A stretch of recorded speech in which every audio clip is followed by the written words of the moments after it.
Ang ating pag-usapan ngayon ay tungkol sa kulugo kung paano ito tanggalin sa inyong mga daliri. Dito sa harap ng daliri. Kasi dito sa likod, madali lang tanggalin pag pinapasuan ng apoy. Pati dito sa paa na nandyan sa kalyo, mahirap din po yang tanggalin. Hindi yan basta-basta matanggal kung apoy lang. Kasi yung ugat niyan kumakalat na sa ilalim.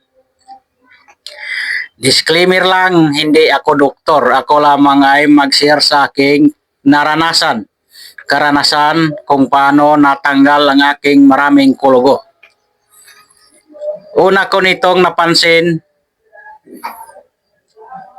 ito yung kulugo ko dati. Makikita nyo yung piklat. Ang ginamit ko niyan ay muriatic acid. Kaso sobrang sakit, hindi ako nakatulog.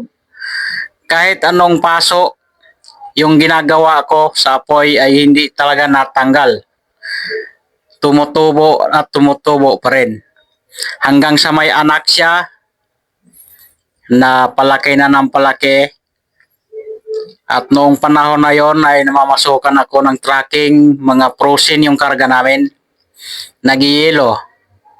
Araw-araw akong nagdadampot ng mga prosin na nagyayelo, napansin ko ito nawala.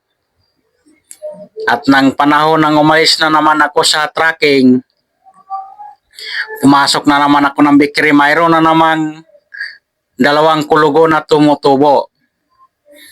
Nang dahil may experience na ako kung paano nawala itong kulugo ko dati, na lagi akong naghahawak ng prusin, mga malamig, ay ang ginawa ko ay tinatapat ko sa yelo. Ako lagi ang inuutosan ng bumili ng yelo sa tindahan, sa bakery. Yung mga malalaking yelo, tinatapat ko yung kulugo. Araw-araw ko yung ginagawa. Hanggang sa pawala na ang aking kulugo. Na hindi ako bumibili ng mga produkto para matanggal. Kundi yelo lang. Pwede namang bumili dyan sa tindahan. Mayroon namang yelo nga tag 4 pesos, 3 pesos, mura lang. Bumili ka lang araw-araw.